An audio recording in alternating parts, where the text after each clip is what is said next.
nunca decís la palabra pandemia.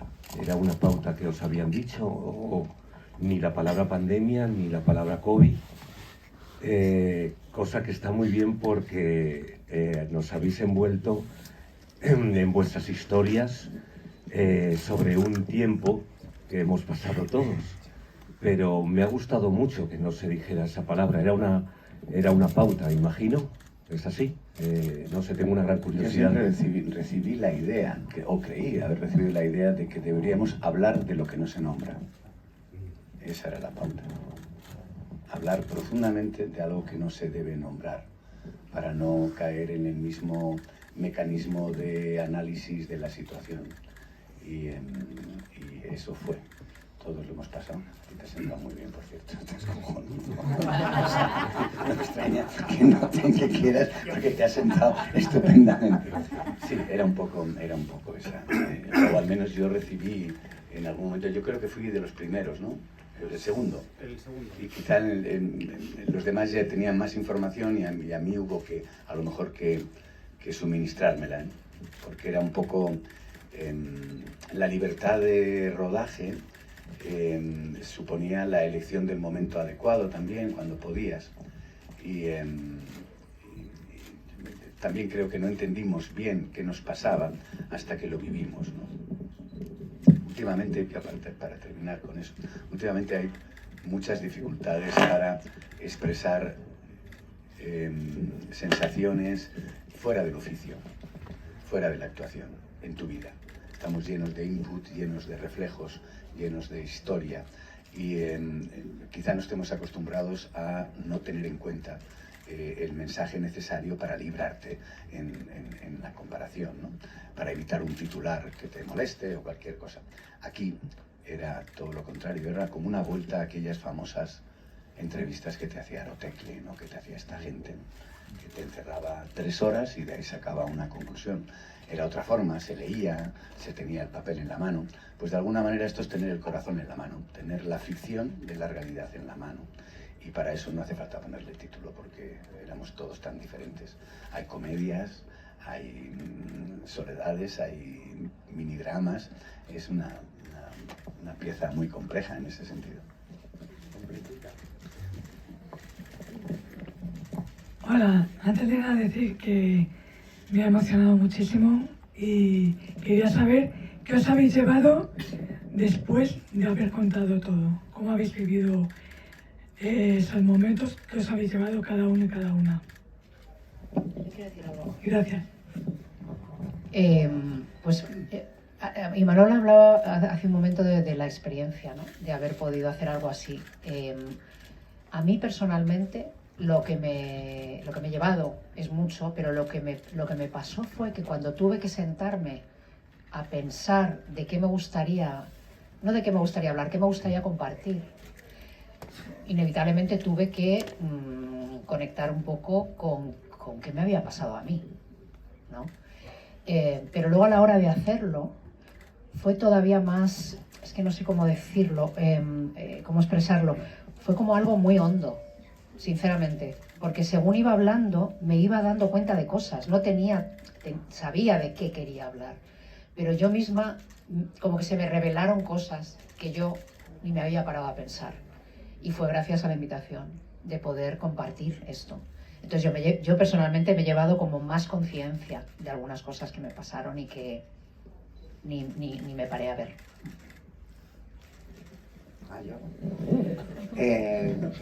¿Qué me he llevado? Nada, simplemente en la memoria lo mal que lo pasamos en muchas ocasiones, muchos días. Otros días el ser humano es un animal de costumbres. El primer mes lo pasas fatal, el segundo ya te vas acostumbrando y el tercero como que ya no, te acostumbras a vivir eso. Mi perro yo creo que no ha salido más en la calle en su vida. Yo me escapé porque soy rebelde, porque el mundo me hizo así. Y la verdad, ¿qué me ha quedado? Pues me ha quedado nada, un mal sabor de boca por el tiempo que pasamos, un buen sabor de boca porque en ese momento pues aproveché para estar con mi hijo. hacer cosas, es decir, inventarme una productora, hacer una obra de teatro para, en cuanto que pudiéramos, pues salir a la calle, hacerla. Y ya está, y guardarlo en la memoria. También nos olvidamos muy pronto de las cosas, ¿no? Gracias a Dios por una parte y desgraciadamente por otra. Lo que yo quisiera es que no volviéramos a estar encerrados nunca. Yo soy una privilegiada, no me puedo quejar porque he estado encerrada en una cárcel de oro. Hay gente que ha estado encerrada en cárceles de mimbre, de cobre y muy mal. Y yo por lo menos he tenido una casa, unas ventanas donde me podía abrirlas y ver el paseo de la Castellana, estar con mi hijo, reírme con él, emborracharme con mis amigos por videollamadas. Todos los días me cogía un pedo al mediodía y con mi cervecita y mis pepinillos. Y la verdad, pues, ¿qué quieres que te diga? Que ojalá no vuelva a pasar, que ojalá estos virus se vayan y que nos avisen antes, porque mi hermana, que esto no lo cuento en el documental, pero lo cuento ahora, fue más lista que yo. Y antes de encerrarnos me dijo: Loli, ¿por qué no cogéis todo, a tu hija, a tu hijo, a mi nieto, que entonces todavía no tenía la otra, veniros todos pacaños? Y dije: venga, Rosario, si esto van a ser 20 días, como mucho. Gilipollas de mí, que me quedé en Madrid. Me podía haber ido allí al campo, encantada de la vida. Pero bueno, para la próxima ya sé que lo que tengo que hacer es coger un coche, en vez de irme a coger a mi hija, coger a mi hija, a mis nietos, a mi hijo e irme pacaños, ¿no? Pero de todo se aprende. Nada más, es un aprendizaje y yo lo recuerdo, pues eso, a veces bien, a veces mal, y que Dios quiera que no vuelva a pasar y que este bicho de mierda se vaya, porque nos ha dejado sin mucha gente. Y eso es lo más jodido, la gente que se ha ido y sin poder despedirse de sus familiares. Yo, que hoy hace 28 años que se fue mi madre, pues como tú comprenderás, todavía lo tengo muy a flor de piel y yo me pude despedir. La gente que se le ha ido en el COVID y que no se ha podido despedir, creo que el dolor va a ser más grande, pasen 28 o pasen 38 años. Bueno, al hilo de lo que dicen aquí mis compañeros, a mí creo que los actores siempre nos escondemos detrás de un texto, de un traje, y para mí desnudarme de una forma tan descarnada y tan honesta fue lo más difícil. Hace poco un compañero, un periodista, me preguntaba si era necesario este documental. Si de algo a mí me ha servido es para darme cuenta de todo lo que hemos sufrido, porque creo que pasamos muy por encima de las cosas. La velocidad a la que vivimos es tal que no tenemos ningún momento de pausa, y yo creo que este documental es necesario para rescatar esa pausa y ser conscientes de lo que hemos vivido y hemos sufrido y dónde estábamos y dónde estamos ahora mismo, ¿no? Para mí ha sido un trabajo en ese sentido muy descarnado, muy necesario y que me sigue emocionando cada vez que lo veo. Tengo. Pues a la pregunta de qué es lo que nos llevamos de todo esto, yo personalmente me llevo, yo y vosotros, lo que nos llevamos es el testimonio de estos 11 grandes, que al final se quedará como eso, ¿no? Esto, pasado el tiempo, se verá como un testimonio de un tiempo muy convulso, muy caótico, muy esperanzador, ¿no? También por otro lado, y que al final refleja que nos tocó a todos de lleno, a ellos como artistas, como personas, como seres humanos, y a nosotros. Al final fue un jarro de agua fría para todos, pero yo creo que es un testimonio que se quedará como un testimonio muy valioso de un tiempo muy convulso.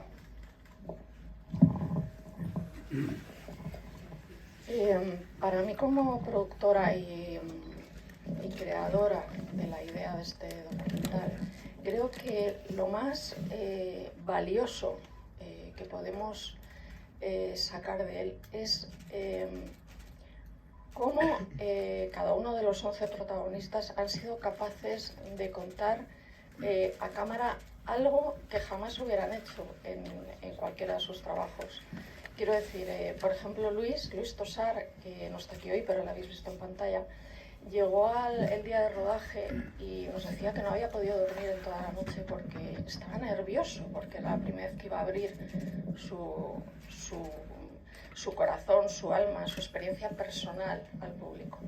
Él, como ellos están acostumbrados, como decía Javi, a enfrentarse a un texto.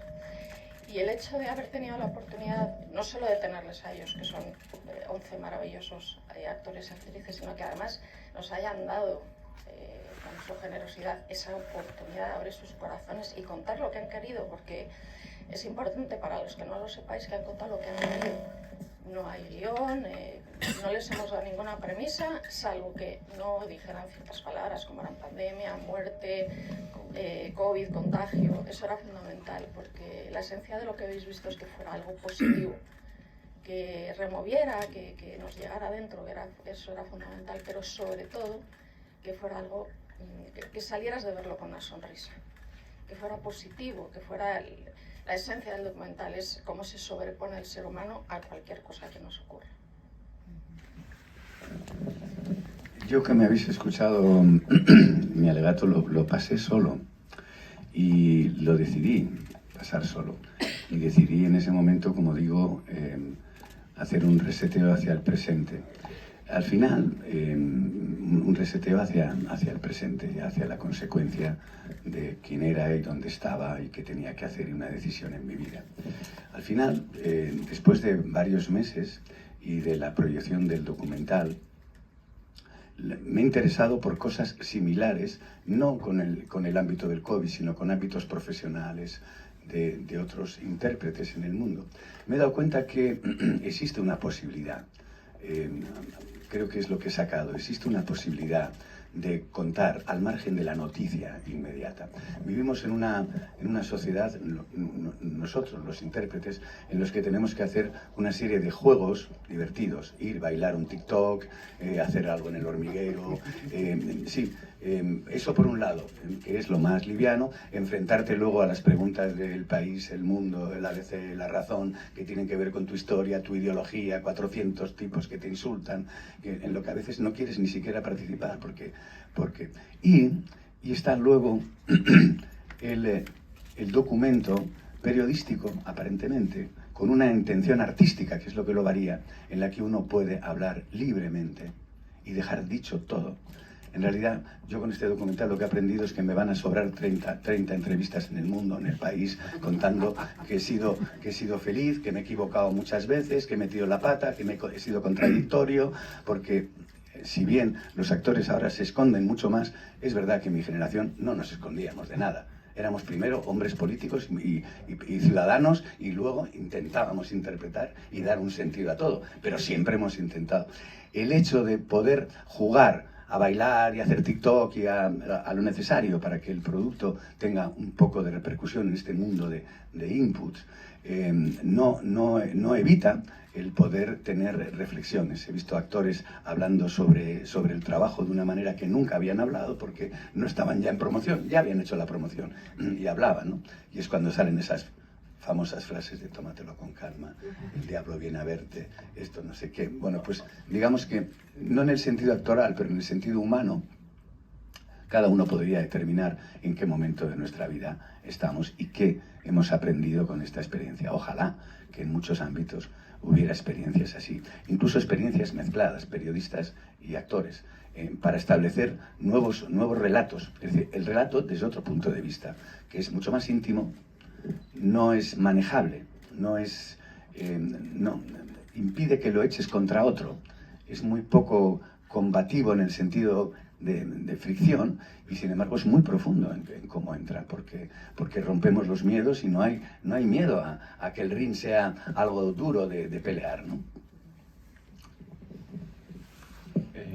Hola, buenas. Quería preguntar una cosa. Me he fijado siempre que en el documental hablabais sobre todo lo que la cuarentena ha traído, la pausa que ha dado en muchas cosas, pero también cómo habéis recibido múltiples cosas, como por ejemplo la generación de lo que habláis del input constante, de los estímulos constantes, y cómo siempre hablabais de la conexión con un libro, con la pausa ya no solo de todo el mundo, de lo que había fuera, sino también lo que teníamos en la palma de la mano, y cómo parabais. Y creo que el artista siempre trata de conectar con lo que puede, de inspirarse con lo que puede, y al final esa pausa pues a muchos nos ayudó a ponernos con un libro y a otros quería preguntaros si absorbisteis algo para vuestro arte a través de, supongo, lo que os enseñaban vuestros hijos, los TikToks o cosas así.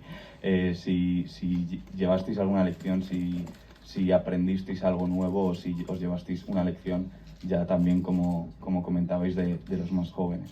Bueno, se aprende.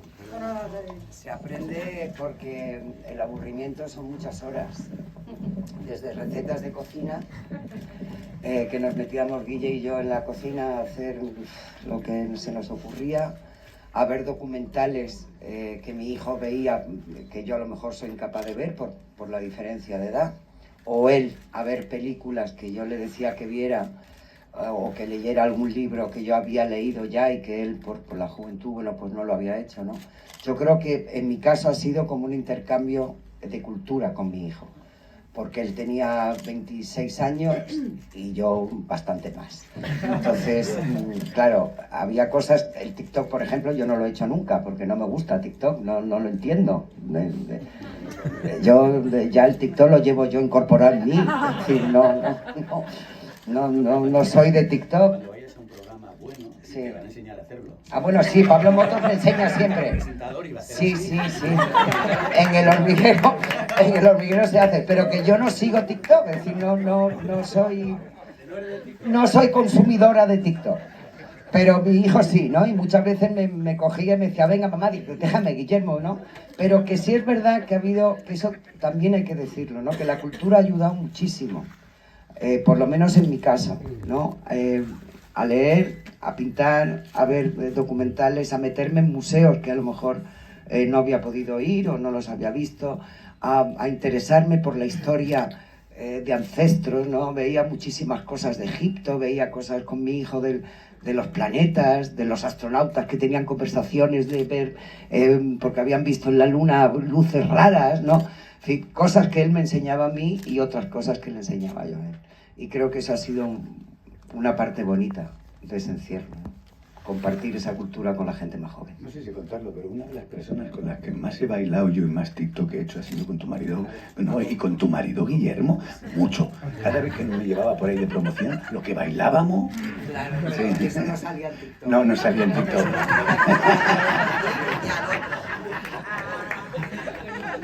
Exclusiva, señores. A mí me pasó una cosa, bueno... Guillermo y yo tenemos un pasado, sí. Vamos a dejarlo ahí. Por algo estoy separada. Y yo de Guillermo, sí. Bueno, es un poco repetitivo, pero antes Lolita decía una cosa también que tenemos, creo que has sido tú, que se nos olvidan las cosas muy pronto. Olvidamos muy pronto. A mí, además de esto, que yo tengo un hijo más pequeño, durante el confinamiento él tenía 14, y tuve la oportunidad, bueno, de hablar con él, para empezar, de hablar, ¿no? De estar en silencio, de estar, sin tener que estar haciendo todo el tiempo, aunque hicimos mucho también. Pero para mí, con él, hubo algo muy especial que fue sentarle y enseñarle lo que es el cine, porque el formato televisivo es lo que la gente joven tiene en la cabeza. Entonces, cualquier película que sea ya es más larga o no está pasando algo todo el rato para que tú estés ahí enganchado, los puntos de giro, el no sé qué, una narración en la que el espectador tenga que trabajar un poco también. Es decir, el cine, pues lo ha descubierto durante el confinamiento y empezamos por El Padrino. Fue muy buena idea. Fue muy buena idea porque entró. Le parecía todo muy antiguo de look. Decía, pero esto es como raro. Pero luego, oye, ya hay otra. Entonces, esto por un lado. Pero por otro lado, yo lo que quería decir, porque para mí fue una revelación o un recordatorio. El tema de la cultura. Pero no solo de leer. Da igual, la música. La poesía. Sí, las series, me da igual, la cultura, el alma humana. Es como que ha tenido que venir esta mierda, no darnos bien en la cara, para que nos demos cuenta, no solo de que la cultura es necesaria, es que es inherente al ser humano. Y la tenemos puesta en un lugar que es casi como un lujo. Y no puede ser un lujo. Es necesaria para conocernos y para entretenernos también, pero la hondura, la belleza de la vida, no podemos obviar que está en la expresión de las artes. Y creo, bueno, yo creo que ha sido evidente que durante el confinamiento nos hemos dado cuenta, ha habido una necesidad, no solamente de que se nos durmiera un poco el dolor, que también, ¿no? Pero bueno, como que se nos tocara un poco el alma. Y de aprender cosas también. Sí. Es que la cultura nos salvó a todos, en cierto modo. ¿Os imagináis, Alicia, que hubiera sido este confinamiento, este encierro, sin la cultura, sin poder ver una película, una serie, leer un libro, escuchar una canción? Pero también que fácilmente se ha olvidado ese bálsamo. Menos algunas decisiones. Yo creo que ha habido decisiones personales frente a la soledad, frente a la incertidumbre. En un momento en que en España había una serie de movimientos, y hablo de movimientos de género, movimientos de identidad, yo creo que eso ha salido muy reforzado y eso ha perdurado. O sea, la pausa sí creo que ha servido a mucha gente para decir yo soy quien soy y voy a mostrarme como soy. Unos lo optan de una manera guerrera, otros lo optan de una manera... Pero creo que la aceptación personal de nuestras circunstancias en la pandemia hacen posible poder hablar luego de ello tranquilamente en ámbitos más ricos, enriquecedores, pero sobre todo ayuda mucho a identificarse. El cambio en estos 2 años en cuanto a esa percepción en España es brutal, tan brutal que la derecha está descompuesta, está como sobrepasada. Afortunadamente ni siquiera replica tanto como podría, porque está un poco sobrepasado, le van a salir los hongos por abajo, porque hay una conciencia de que cada uno quiere ser lo que es, porque ya sabemos que el tiempo es fugit y que todo es, ya no te digo si encima estás en el monte de las vacas, que se llama, ¿no? Antes de llegar a la piedra, ya has pasado el bosque, has pasado la hierba, estás tranquilamente en el monte de las vacas y lo que te queda es subir arriba. Eso creo que es importante en una sociedad en estos momentos, con los derechos en el mundo y con las nuevas dudas que se van a plantear también. Incluso alguien podría haber pensado en aquel momento esto del no trabajo futuro puede tener mucho que ver con esto. A ver si la gente que no trabaja va a tener que estar un tiempo en casa haciendo un trabajo reflexivo para entender por qué no trabaja. Donde hemos ido para que eso sea así.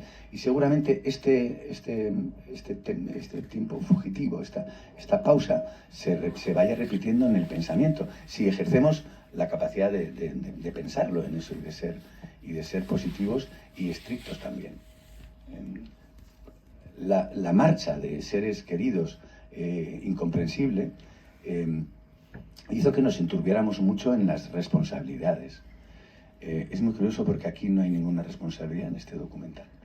Pero yo puedo contar una experiencia personal, y es que yo en este documental hablé con toda la libertad del mundo y salió lo que salió, y unos meses más tarde estreno en Bilbao.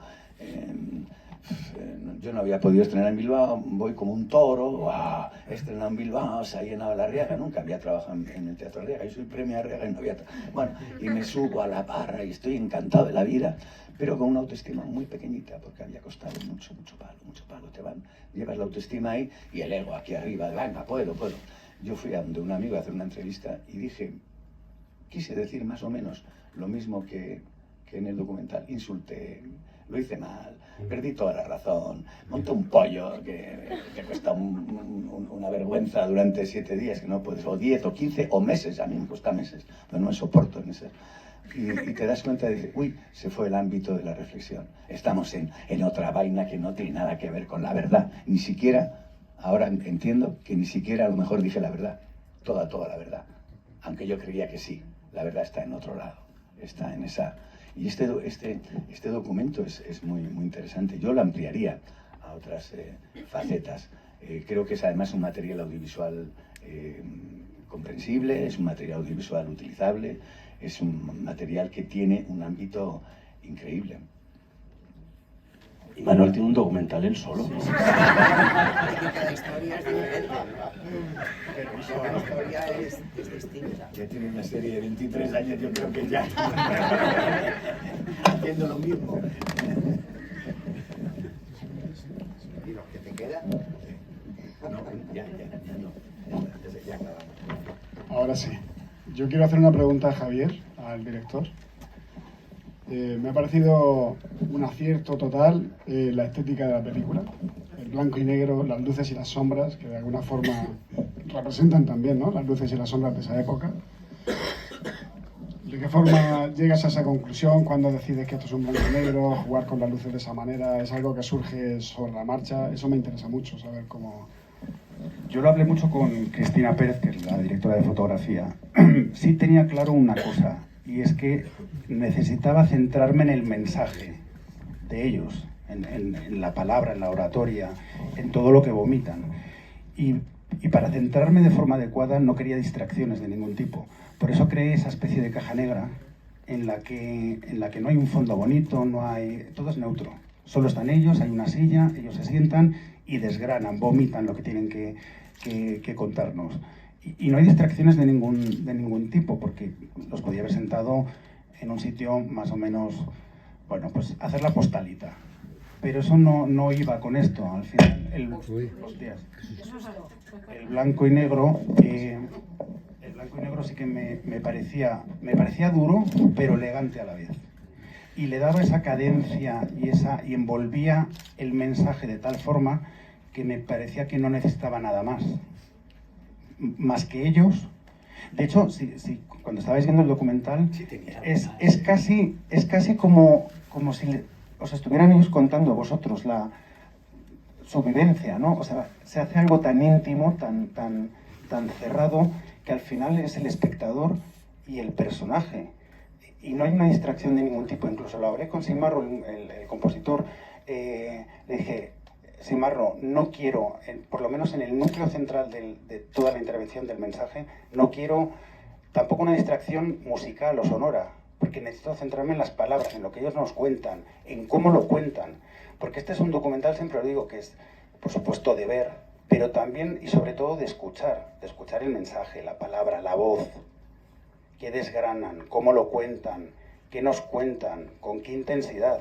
Y yo creo que eso se nota, y al final crear esa especie de caja oscura en el que no había, insisto, ninguna otra distracción más que el mensaje, al final es un acierto. Yo recuerdo de Cristina, recuerdo un detalle muy curioso, y era que en ese mundo de blanco y negro había una serie de luces que parecían de mi casa, muy sutiles, de tal forma que en vez de estar en un sitio que te recordaba a tu casa, era como que estabas en tu casa en blanco y negro.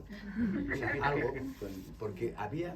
era muy curioso, porque era entre Navidad y otra cosa diferente, pero que sí, que tenía que ver con la casa. Bueno, es que Cristina se trajo lo que dice Manolo, una hilera de bolitas como si fueran del árbol de Navidad. Entonces las pusimos en el frontal de la cámara. Y las íbamos moviendo muy sutilmente, muy despacio.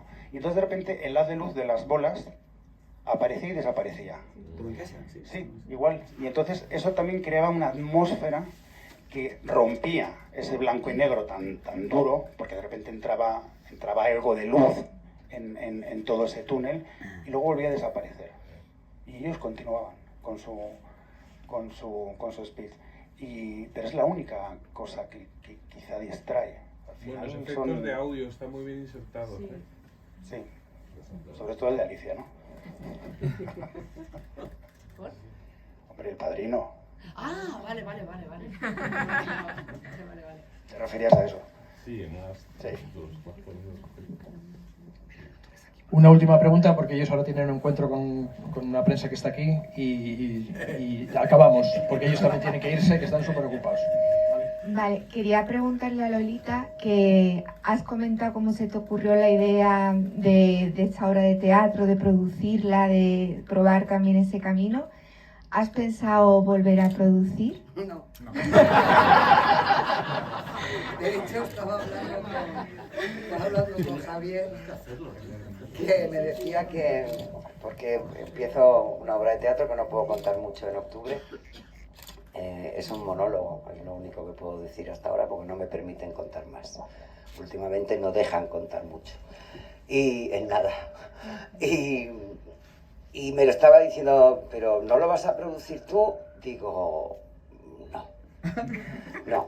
Hay que pagar muchos seguros sociales, hay que pagar muchos impuestos, y yo, en fin, yo estoy acostumbrada a que me paguen un sueldo y ya. Yo soy más libre que todo eso. Tengo 65 años, no tengo ganas de meterme en veredas raras ni en caminos extraños. El teatro, al fin y al cabo, a la gente le puede gustar la obra, no le puede gustar, puede ir, no puede ir. Y chica, yo no estoy para perder dinero, ni para jugarme los cuartos, porque no. Porque yo a mí lo que me gusta es subirme a un escenario y hacer mi oficio. El que tengo, o viene a cantar, o viene a actuar, o a dar un meeting, ¿no? Porque voy a terminar como Imanol, dando meeting. No sé para qué partido, pero en cualquier momento. Sí, vamos a meternos los dos en un... Vamos a hacer un partido tuyo especial. Yo no puedo. Hay entrevistas y voy a producir. Yo sí quiero producir. Él sí quiere producir. Ellos pueden producir. Yo no. Una vez en mi vida pierda dinero con la profesión. Yo he perdido dinero, todo el dinero, con todo menos con la profesión. Pues bueno, pues alguna vez... Pues yo perdí dinero. Así que como no está muy reciente, déjame que me venga un poco arriba y ya cuando gane un poco más, pues a lo mejor produzco alguna obra de teatro. Igual te llamo incluso. Si está baratita, te contrato.